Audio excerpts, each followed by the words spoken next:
We played a full week of mid-major basketball, and we've seen monster upsets, fantastic games, and so much more. Welcome to the Mid-Major Report. Let's get down to business.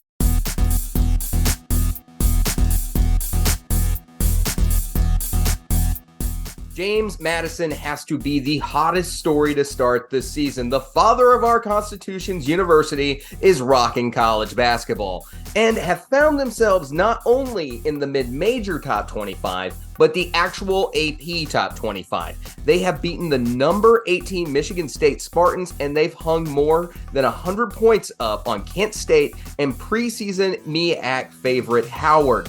The Dukes are led by guard Terrence Edwards, who's averaging 19.5 points a night, 6 rebounds, and 4.5 assists. And you got a shooter in Michael Green, who's averaging over 3 three-point field goals made a game.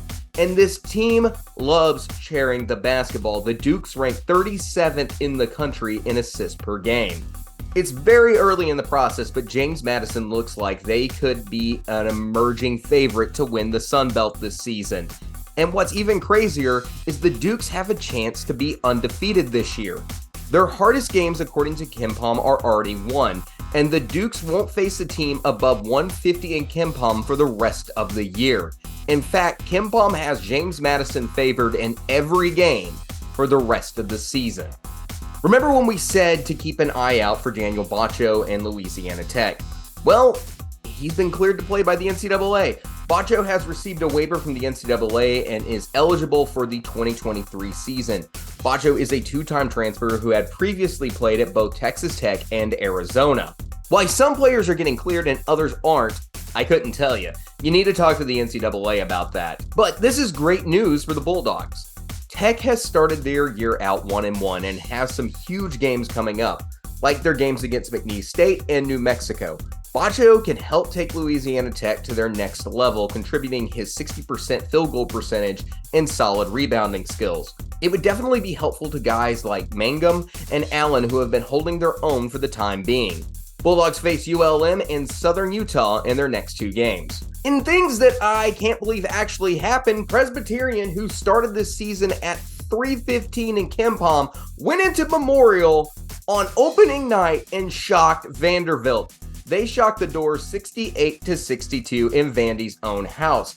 Give Harvey and Scott from Presbyterian their credit, but how about Crosby James coming off the bench and scoring 11 points and hitting 3 three-pointers? And for a team that may have grabbed one of the biggest wins in school history, the Blue Hose have not stopped winning. They've won 3 in a row. They've faced Northern Florida this week. Do they still have some magic left to get a win on the road?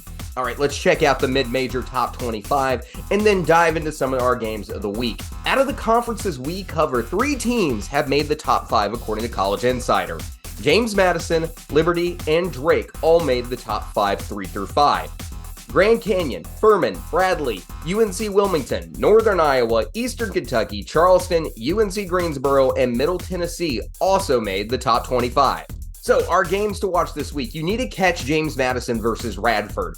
Obviously, as we mentioned, James Madison doesn't face another team above 150 in the KenPom for the rest of the season, but Radford is the team that comes the closest at 153. The Highlanders come in with wins over EMU and Marshall. They also gave North Carolina all they wanted on opening night until the Tar Heels turned it up on their talent level in the second half. Keep an eye out for guys like Kenyon Giles and Daquan Smith for Radford. This game is part of the Cancun Challenge. Drake will be headed to the tropics soon to play in the Cayman Islands for their MTE.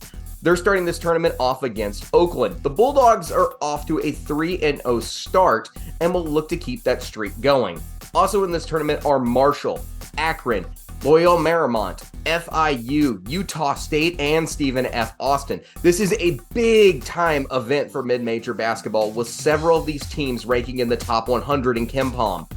More than likely, the winner of this thing will be a serious team to watch come March. And one more look at an MTE already underway. Grand Canyon gets to play in an MTE in their home state in the Arizona tip-off, and they could make a statement about who this team is this season. They'll start this event off with San Francisco, and then will either face South Carolina or DePaul in Game 2. Hey, thanks for watching the Mid-Major Report. We'll be back soon talking about some of what's going down on Feast Week.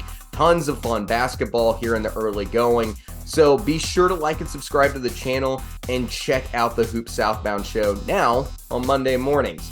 I'll catch you guys next time. And remember, if we didn't have mid-majors, we wouldn't have March Madness.